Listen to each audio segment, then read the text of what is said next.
Subscribe to Awaaz today. Click on the bell icon for latest national and international buzzing news.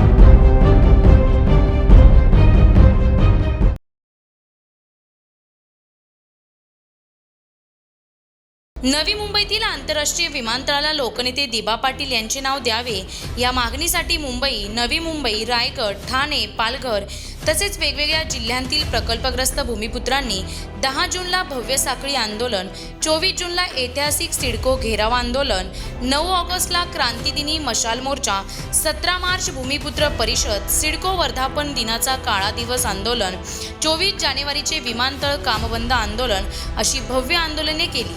पण सिडको आणि महाराष्ट्र सरकार प्रकल्पग्रस्त भूमिपुत्रांच्या या मागणीकडे सातत्याने दुर्लक्ष करीत आहे. त्यामुळे येथील भूमिपुत्रांमध्ये संतापाची लाट पसरली आहे. मागील 24 जूनच्या सिडको घेराव आंदोलनात आपण सिडकोकडे विमानतळाच्या पूर्वीचा नामकरणाचा ठराव विखंडित करून लोकनेते दिबा पाटील यांच्या नावाचा ठराव करावा असे निवेदन दिले होते. मात्र वर्ष उलटले तरी त्यावर सिडको अथवा शासनाने कोणताही निर्णय केलेला नाही. त्यामुळे सिडकोच्या या भूमिकेचा निषेध करण्यासाठी लोकनेते दिबा पाटील यांच्या 9व्या स्मृतिदिनी म्हणजेच येत्या 24 जून रोजी सिडको घेराव आंदोलन करण्यात येणार आहे असे पत्रकार परिषदेच्या माध्यमातून सांगण्यात आले.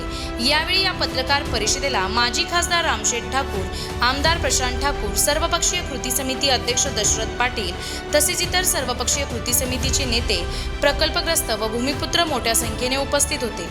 24 जूनच्या या आंदोलनात हजारोंच्या संख्येने सर्व प्रकल्पग्रस्त आणि भूमिपुत्रांनी सहभागी व्हावे असे सर्वपक्षीय कृती समितीच्या वतीने आवाहन करण्यात आले. तेथून साधारणतः दिवाळे गाव जो आहे ते रस्ता किंवा भाऊ पाटील चौक आम्ही सिडको भवनलावर जाणार आहोत.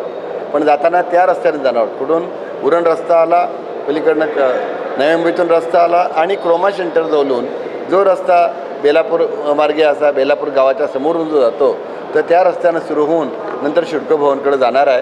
आणि तशा दृष्टीनं जर समजा कुठं रस्त्यात अडवला तर जिथं आम्हाला अडवतील जिथं आम्हाला सांगतील का नाही आता पुढं नाही जायचं तर संघर्ष करत बसण्यापेक्षा आम्ही तिथं आमची भावना व्यक्त करू आणि सर्व त्या तिथून नोटीस आम्ही सिडकोला देऊ. आमचं शिष्टमंडळ जाईल. म्हणजे अशा पद्धतीने आम्ही शांततेच्या मार्गाने आमचं मोर आंदोलन तिथं एकच करणार आहे. उद्याच्या दिवसाचं कामकाज स्थगित होईल. आंदोलन हे आमचा उद्याच्या दिवसापुरतं नाही आहे. आमचं आंदोलन कायमचंच आहे जोपर्यंत हां तसं होईल व्यासपीठ होणार.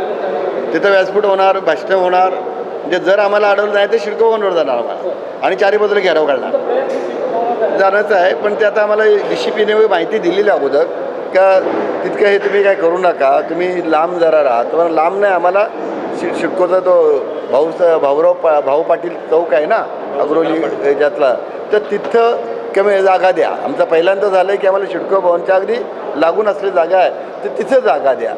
त्यांचं म्हणणं थोडं 1 किलोमीटर लांब राहा. आम्ही त्या बाजून जाणार. मग आता कुठे थांबवतात काय करतात.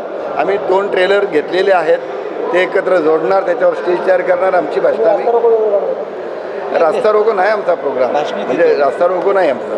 रस्ता रोको हा विषय आपला असता तर तसा 4 ठिकाणी केला असता, त्यानं हे केलं असतं. पण इतकं हे न करताना आपल्या भावना ज्या आहेत या भावना पुन्हा एकदा सिडको भवनला इथे आम्हा सर्वांचं कृती समितीच्या वतीने एक जनमोर्चा आहे आणि एक धडक मोर्चा त्या निमित्तानं निघणार आहे. सर्व जनतेला विनम्र आवाहन करू इच्छितो की आपण सर्वांनी दिबांच्यावर प्रेम व्यक्त करण्यासाठी त्या आंदोलनात सहभागी व्हावे अशी मी नम्र विनंती करतो आहे. कारण शेवटी एक पुरोगामी विचारांचा, जनतेसाठी त्यागमय जीवन जगणारा, एक निस्वार्थ निर्णय स्वच्छ चारित्र्य असलेला एका समाजसेवेचा आदर्श जनतेसमोर उभं राहावं यासाठी नवी मुंबई आंतरराष्ट्रीय विमानतळाला दिबा पाटलांचंच नाव द्यावं यासाठी आमचा सिडको मोर्चा आहे.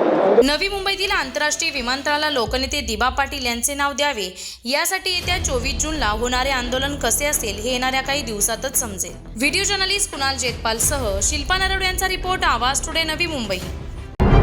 Subscribe to Awaaz today. Click on the bell icon for latest national and international buzzing news.